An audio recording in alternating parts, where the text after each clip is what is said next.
6절로 8절을 합독하도록 하겠습니다. 그때 그 서랍 중에 하나가 부젓가락으로 제단에서 집은 바 핀숯을 손에 가지고 내게로 날아와서 그것을 내 입에 대며 이르되 보라, 이것이 내 입에 닿았으니 내 악이 제하여졌고 내 죄가 사하여졌느니라 하더라. 또 주의 목소리를 들으니 주께서 이르시되 내가 누구를 보내며 누가 우리를 위하여 갈고 하시니 그때 내가 이르되 내가 여기 있나이다, 나를 보내소서 하였더니. 아멘. 제가 중학교 다닐 때 하루는 학교를 갔습니다. 그런데 선생님, 우리 담임 선생님이 아주 격앙된 표정으로 너희들이 이번 주 안에 암송해야 될 것이 있다 그랬어요. 뭔가 했더니 그때 당시에 박정희 대통령이 국민교육헌장이라는 것을 각 학교에 하달을 시켰습니다. 강제적으로 그것을 외우게 만든 거예요. 그런데 그 첫 대목이 그렇습니다. 나는 민족중흥의 역사적 사명을 띠고 이 땅에 태어났다로 시작이 되는 거예요. 나는 민족중흥의 역사적 사명을 띠고 이 땅에 태어났다.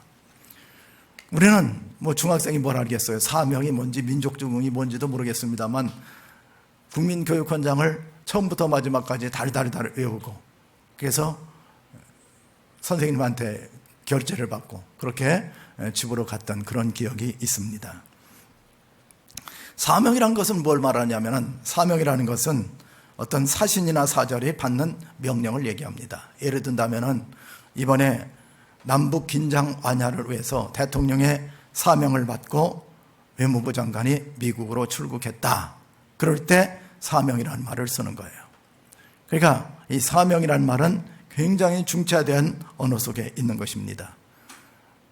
칼 힐티라는 분이 계십니다.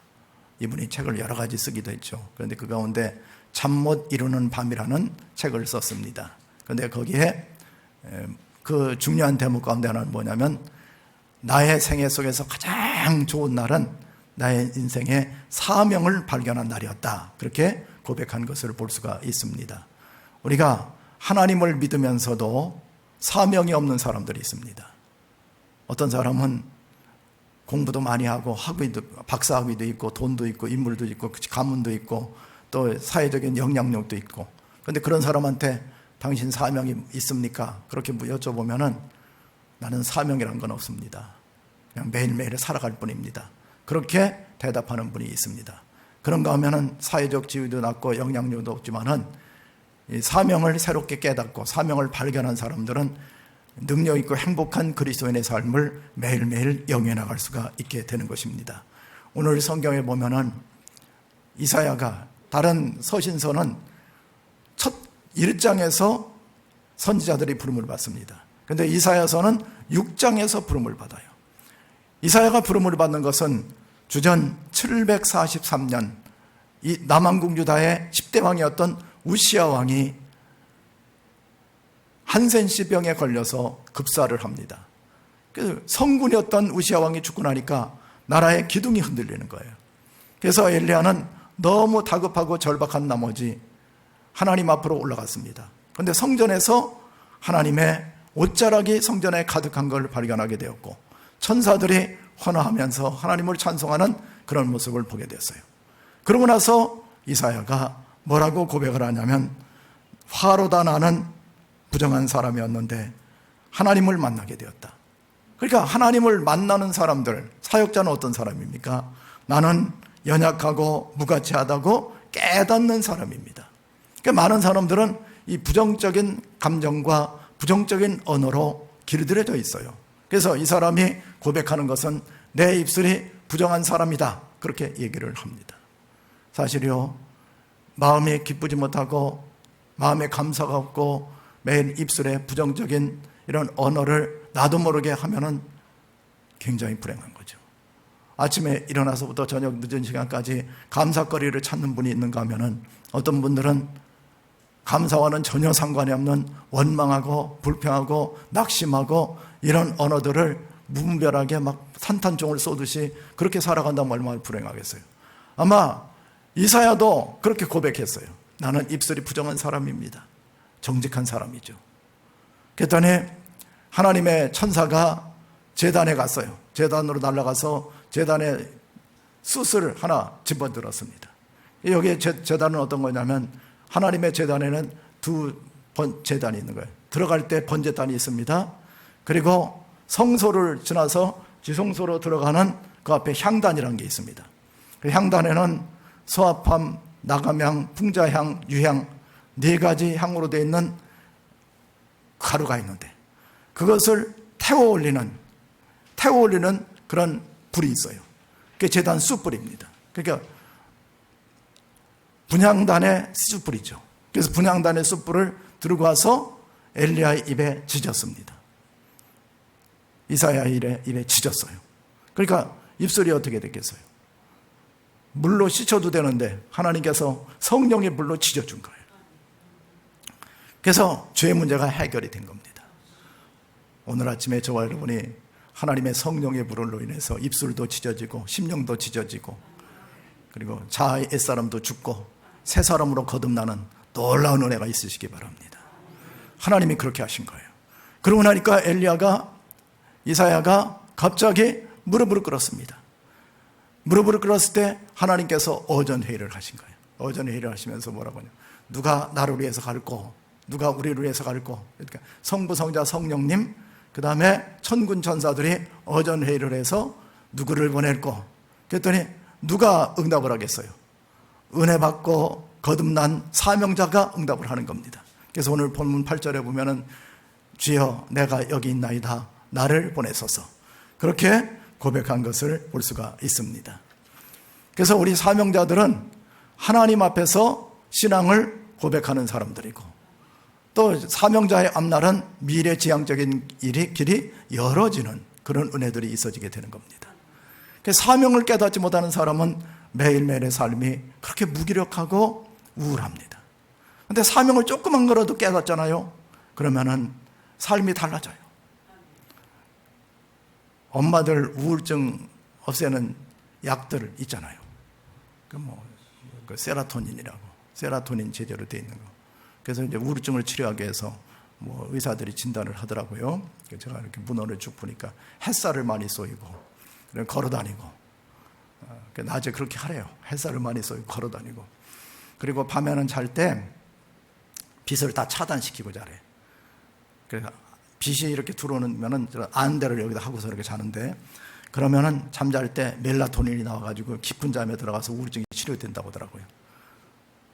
그런데 엄마들 치료하는 가장 간단한 방법이 뭐냐면 애들 낳아가지고 키우다 보면은 우울증이 사라집니다. 왜냐하면 사명이 있다. 애 키우는 사명이 있기 때문에 우울증이 사라지는 거예요. 그래서 사람들은요, 할 일이 없기 때문에 우울증이 생기는 경우가 상당히 많이 있습니다. 매일 소파에 앉아서 TV 보고 있는 사람들은 거의가 다 우울증에 걸린 사람들이 많이 있는 거예요. 그래서 바쁜 사람들은 우울증에 안 걸립니다. 우리가 이 사명을 발견하는 것이 그렇게 중요한 거예요. 미국의 흑인 앵커였던 오프라 윈프리라는 분이 계십니다. 이분은 15살 때 성추행, 사촌 오빠한테 성추행을 당하고 사생활을 16살이 닿고, 그리고 마약 중독으로 굉장한 고통을 당했었어요. 그런데 하나님을 만났습니다. 하나님을 만나고 나서 마약 중독도 끊어버리고 그 다음서부터 하나님이 키우시기 시작했어요. 그러고 나서 이분이 책을 썼는데 이것이 사명이다 라는 책을 썼습니다. 유명한 오프라 윈프리예요. 미국을 움직이는 인물, 여성 인물 100대 인물 가운데 한 사람으로 들어가 있어요.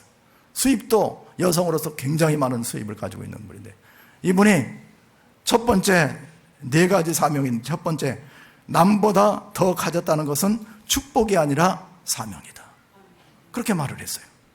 돈 많은 것이, 많은 사람들은 돈 많다고 자랑할 것이 아니죠. 돈 많은 것은 자랑이 아니라 사명입니다. 힘센 것은 자랑이 아니라 사명입니다. 미모가 뛰어난 것은 자랑이 아니라 사명이라는 거예요. 이렇게 사명을, 남보다 더 나은 것을 가졌던 사람이 성경에 나오죠. 요셉이란 사람입니다. 요셉이란 사람은 남들이 꾸지 못하는 꿈을 꿨어요. 형들의 곡식단이 자기한테 절을 했어요. 해와 달과 별이 자기한테 절을 했습니다. 꿈을 꿨다는 이유 때문에 요셉은 은 20냥에 애굽으로 팔려갔어요. 여러분, 지금이야 노예시장이 신분제도가 철폐돼서 노예시장 같은 게 없습니다만, 옛날에 노예시장은요, 가면은 다 온몸을 다 벗깁니다. 뭐 그림 같은 데 보면은 이렇게 뭐 중요 부위를 가린 것처럼 하고 서철살이 이렇게 쇠고랑을 채워 있는데, 그렇지가 않아요. 온몸을 다 가려요, 완전히. 그리고 뭐부터 조사하냐면 눈을 이렇게 까디집어 봐요. 그리고 이빨을 한번 봅니다. 짐승들, 튼튼한 짐승들 이빨이 튼튼하잖아요. 그죠? 연세 드시면 치아가 손상되는 경우가 상당히 많이 있어요. 치아 조전을 잘해야 됩니다. 여러분, 치간 칫솔은 꼭 좀 쓰세요. 연세 드신 분들은 양치질을 잘 하셔야 돼요. 왜 그래요? 튼튼하다 이거죠. 일할 수 있다 이거지. 그 다음에 온몸을 다 검색을 해요. 이 물건을 사다가 해서 어떻게 짝짓기를 시켜가지고 후손들을 번성시켜서 또 다른 노예를 재생산할 것인가. 요셉이 그런 현장에 있었던 거예요. 그래서 팔려갔어요. 보디발의 집으로 팔려갔습니다. 보디발의 아내의 유혹을 다 뿌리치고 감옥에 들어갔어. 13년 동안이나 있었어요. 그런데 그에게는 사명이 있었습니다. 어떤 사명이에요? 70명의 가난한 자기 후손들을, 가족들을 데려와서 농경사회 속에다가 정착을 시키고, 해와 달과 별과 곡식단을 봤다는 얘기는 뭐예요? 농경사회라는 거죠. 그가 지금 요셉이 있었던 곳은 유목민입니다. 유목사회에서 농경사회로 온 거예요. 그런 꿈이 하나님이 주신 거예요. 그래서 거기서 꿈을 키우고, 그래서 나중에는 애굽의 총리 대신이 되고, 뭐예요? 남보다 무엇을 더 가졌다는 것은 축복이 아니고 사명입니다. 만약에 이 사람이, 요셉이라는 사람이 사명이 없었다면 중간에 포기해버렸을 거예요. 보디발의 아내하고 잘못돼서 어떻게 이상한 길로 갔다든지 감옥에 들어가서 원망불평하다가 죽었다든지 했을 텐데, 그걸 다 극복할 수 있었던 건 뭐 때문에 그렇습니까? 사명이 있었기 때문에 그런 겁니다. 두 번째는, 남보다 아파하는 것이 있다면 그것은 고통이 아니라 사명이라는 거예요. 질병 많이 앓고 있다, 그게 사명입니다. 아픈 사람을 보면은 기도해주고 싶고 또 그를 이해하고 포용할 수 있는 것은 내가 고통을 많이 당했었기 때문에 그런 거예요. 우리나라에 유명한 조용기 목사님 계시잖아요. 지금은 소천하셨습니다만, 조용기 목사님 일대기를 읽어보면은 이분 뭐 그냥 신학교 다닐 때 피토하고 뭐 그러면 최자실 목사님이 가서 안수기도 해가지고 살려놓고 뭐 그런 여정이 끊임없이 반복되고, 그러다 결국은 하나님이 쓰시는 그런 사명자가 된 걸 볼 수가 있어요. 그러니까 여러분, 저와 여러분이 아픔이 있다는 것은 그게 사명이에요. 아픈 거 원망할 이유가 없는 겁니다. 모세 같은 경우가 어떻습니까? 모세는 애굽 사람을 쳐 죽인 다음에 살인자로 몰려가지고 미디안 땅으로 갔어요. 무려 40년 동안 그는 깨어지고 부서지고 녹아지고 연단받았습니다. 머리에 이슬이 내리기 시작하고 허리가 굽어졌을 때 하나님께서 떨기나무 가운데 모세를 불렀습니다. 그러니까 40년 연단받은 다음에 40년 쓰임받게 된 거예요. 그러니까 우리 교회 성도님들 가운데 아직 120살이 안 됐다, 애들이지 모세 입장으로 볼 때는. 100세 되신 분 손 한번 들어봐요. 나만 손 들고 있네. 아무도 없잖아요. 그러니까 사명이 있으면 늙지도 않는 거예요. 사명이 있으면 고난도 이겨나갈 수가 있는 겁니다. 그래서 모세가 40년 동안 그 아픔을 토대로 해서 쓰임을 받게 된 거예요. 그게 바로 사명이라는 것입니다. 그 다음에 세 번째는, 남보다 설레이는 꿈이 있다면 그것은 망상이 아니라 사명이라는 거예요. 여러분, 설레이는 꿈이 있습니까? 망상이 아닙니다. 사명입니다. 다윗 같은 경우 비파야 수구마 깰지어다 내가 새벽을 깨우리로다. 그래서 다윗은요, 아둘람 굴에 있으면서도 그런 사명이 있었어요. 통일왕국을 이루고 예수님 오시는 메시아 왕국을 이루기 위한 그런 사명이 있었어요. 놀라운 사명이죠. 저와 여러분도 마찬가지입니다. 이 시간에 하나님 앞에 나와서 나에게 있어지는 꿈은 무엇인가? 이건 하나님이 주시는 사명이에요. 여러분 가슴이 뜨거워졌다면 이건 하나님이 주시는 사명을 가슴속에 불어넣어 주신 것으로 해석하고 이해를 해야 될 것으로 믿습니다. 다윗이 얼마나 많은 고난을 당했어요. 사울의 압제 속에서 어떤 때로는 빈들로 가기도 하고 굴 속으로 들어가기도 하고 모해를 받기도 하고 미친 척하기도 하고, 그러면서도 그가 끝까지 견딜 수 있었던 건 뭐예요? 그에게는 꿈이 있었고 미래가 있었고 민족이 있었고 했기 때문에 그렇게 된 거예요. 그리고 네 번째는 남보다 부담되는 것이 있다면 그것은 짐이 아니라 사명이에요. 여러분, 나에게 좀 여러분이 직장 생활을 하든 교회 생활을 하든 가정 생활을 하든 짐거리가 있습니까? 그러면 그분은 은혜 받은 거예요. 아멘 하는 분이 하나도 없네. 이게 은혜 받은 거예요. 내가 짐이 많다는 거. 나한테 일거리. 나중에 안방 할아버지 돼가지고 안방에 앉아 있어 봐요. 누가 와서 일을 시킵니까? 정부 보조금이나 노령연금이나 주지 일을 누가 시킵니까? 일을 하려고도 못하는 거예요. 그런데 일거리가 있다는 것은 사명이고 하나님의 은혜입니다. 사도 바울 보세요. 사도 바울이 신앙 고백한 것이 마지막에 뭐라고 신앙 고백해요? 사도행전 20장 24절에 보면 나의 달려갈 길과 그리스도께서 주신 사명, 은혜의 복음을 전하는 일에 있어서는 나의 생명도 조금도 귀한 것으로 여기지 아니하겠노라. 그렇게 고백하잖아요. 여러분 사도 바울의 전기를 쭉 볼 것 같으면 50에 하나 감하는 태장을 3번을 맞았어요. 대개 보면은 그 태장 맞다 죽는 경우가 거의 답니다. 그런데 3번 맞았어. 5번 파손을 했어. 강의 위험과 동족의 위험과 여러 가지 위험들이 있었습니다. 그리고 그에게서 정말 고통스러운 건 뭐냐면은 사탄의 가시를 가지고 있었던 거예요. 고린도서 12장에 보면 사탄의 가시, 육체의 가시가 있었어요.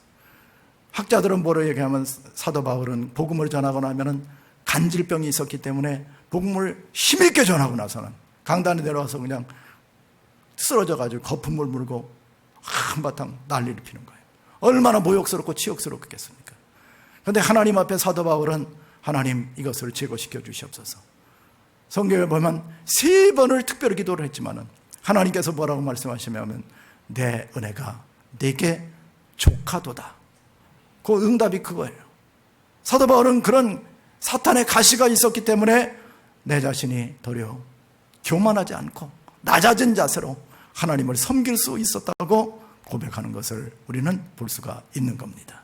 그래서 우리에게 있어서 이 오프라 윈프리가 고백한 것처럼 뭐라고 했어요? 남보다 더 가졌다는 것은 축복이 아니라 사명이다. 남보다 아파하는 것이 있다면 고통이 아니라 사명이다. 남보다 설레이는 꿈이 있다면 그것은 망상이 아니라 사명이다. 남보다 부담되는 것이 있다면 그것은 짐이 아니라 사명이다. 그렇게 고백하고 있는 것을 볼 수가 있습니다. 오늘 8절에도 이렇게 말씀하고 있어요. 내가 또 주의 목소리를 들으니 주께서 이르시되 내가 누구를 보내며 누가 우리를 위하여 갈고 하니 하시니 그때 내가 이르되 내가 여기 있나이다. 나를 보내소서. 여러분, 이사야가요 부름을 받았을 때 당시는 좋은 곳으로 가라는 얘기가 아니에요. 지금 이사야 남왕국 북왕국 이스라엘이 722년에 멸망을 하는데 20년 전 일입니다. 아수르 군대가 쳐내려고 있어요. 그러니까 하나님이 뭐라고 말씀하시냐면은 이 주변에 10개국이 있는데 10개국에 가서 아수르, 바벨론, 다메섹, 그 다음에 이쪽으로 블레셋, 암몬, 모압, 에돔, 이집트 10개국에 가서 전하는데, 여러분 가서 너희들 하나님 안 믿으면 망한다, 심판이 가까워졌다, 누가 그걸 전하고 싶겠어요? 좋은 말 하는 건 좋지, 사탕 발린 말 하는 것은 다 할 수가 있어요. 축복의 말은 다 할 수 있어요. 그런데 그거를 전하라는 것은 너무너무 힘든 일입니다. 그러니까 거기 한번 4,000km가 떨어져 있는 만약에 바벨론으로 간다. 이사야는 말이 통하지 않는 거예요. 언어가 통하지 않습니다. 히브리어를 쓰는데 지금 그쪽은 바벨론 언어를 쓰잖아요. 말이 안 통하잖아. 아수르하고도 말이 안 통하는 거예요. 이집트하고도 말이 안 통해. 콥틱어를 쓰는 이집트하고도 말이 안 통할 수밖에 없지. 여러분, 선교사로 여러분들이 부름받아서 간다. 내가 목자가 되었다. 부목자가 되었다. 목원이 되었다. 그래서 파송된다. 뭐가 좋아요? 말이 통하잖아요. 그죠? 야, 보니까 한국말 진짜 잘하시대. 어떤 분, 제가 보니까 어떤 분은 경상도 말을 유창하게 방언으로 좀 그렇게 잘하셔. 전라도 방언 정말 잘하시더만. 어떤 분 보니까 충청도 방언으로요, 늘어지게 잘하더만요. 이야, 말에는 정말, 한국말도 여러분 정말 잘해. 제가 내려가서 말을 하면은 그냥 다 통하더라고. 선교사들이 가장 어려운 게 뭐예요? 선교사들이요, 현지어 터득하는데 3년 이상을 꼬박 공부를 합니다. 말이 통하죠? 그 다음에 여러분들은 선교사로 목장에 파송됐는데 음식이 잘 맞지? 야, 우리나라 음식 여러분 잘 잡숴요. 김치찌개, 된장찌개. 만약에 저기 백인한테 주면은 썩은 냄새 난다고 먹긴 하겠어요. 여러분 얼마나 잘 먹어? 음식이 통하죠? 말이 통하죠? 음식이 통하지? 그 다음에 문화가 통하지? 5,000년 역사 속에서 이루어진 여러 가지 문화가 통해. 말을 하면은 말이 통하고, 문화가 통하고, 언어가 통하고, 다 통하는 거지. 가기가 얼마나 쉬워요. 그런데 이사야는 어땠어? 말도 안 통하지, 문화도 안 통하지, 상대방들이 다 적성 국가들이지, 가면 죽을지도 모르지. 무슨 말 하다가 마지막에 이사야는 톱에 켜서 순교를 당하잖아요. 톱으로 켜 죽였습니다. 그런 속에서 나를 보내소서 내가 가겠나이다. 사명이 불타는 겁니다.